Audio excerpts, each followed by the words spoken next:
प्रस्तावित शक्तिपीठ महामार्गाच्या विरोधात कोल्हापुरातील शेतकरी आता मोठ्या प्रमाणात एकवटलेले आहेत.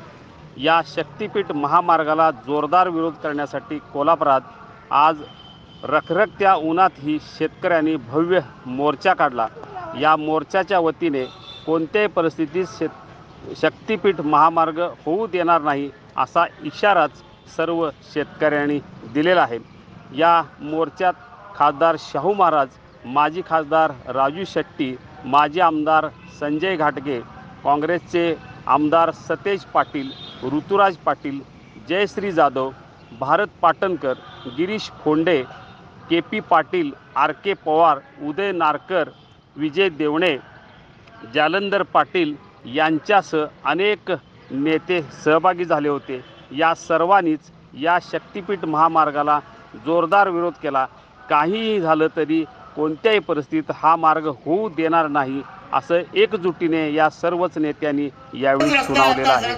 वाहतुकीची समस्या नसताना एवढा मोठा रस्ता करण्याची गरजच काय आहे सांगा मला.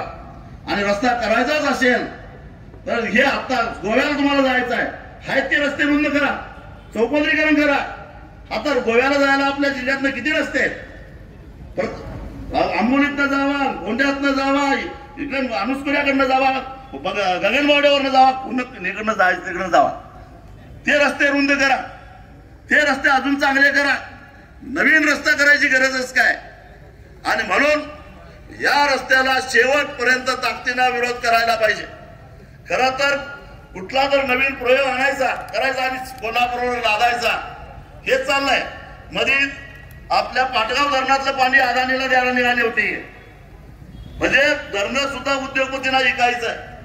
हे असले धंदे आम्ही चालून देणार नाही. हा कोल्हापूर जिल्हा आहे आणि केवळ कोल्हापूर जिल्हा नव्हे, या 12च्या 12 जिल्ह्यामध्ये विरोध करून सरकारचा हा डाव हाणून पाडल्याशिवाय राहणार नाही.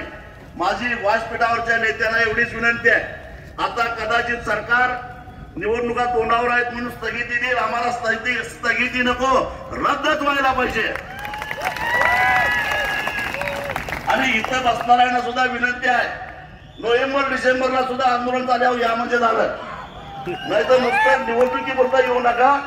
कायम शेवटपर्यंत जनतेबरोबर राहणार आणि हा रस्ता होऊन देणार नाही ही भूमिका सगळ्यांनी घ्यावी एवढंच सांगतो आणि इथंच थांबतो. धन्यवाद.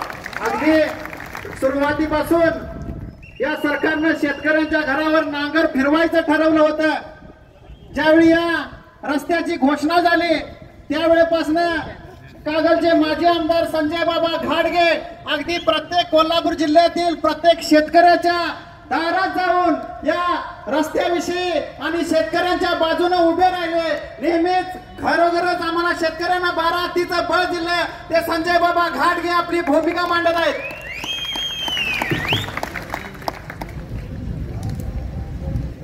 या शेतकऱ्यांच्या शक्तिपीठ विरोधी आंदोलनासाठी उपस्थित असलेले कोल्हापूरचे सन्माननीय खासदार श्रीमंत छत्रपती शाहूजी महाराज, या ठिकाणी उपस्थित असलेले या शक्तिपीठासाठी प्रमुख भूमिका बजावत असलेले आदरणीय बंटी पाटील साहेब, या ठिकाणी आदरणीय फोंडे साहेब, राजू शेट्टी साहेब, सर्व सन्माननीय आमदार, या ठिकाणी उपस्थित असलेले सर्व पक्षांचे नेते, आमचे शिवसेनेचे आदरणीय देवणे साहेब, सर्व मान्यवर नेते मंडळी, मला सगळ्यात पहिल्यांदा आपलं हार्दिक अभिनंदन करायचं आहे.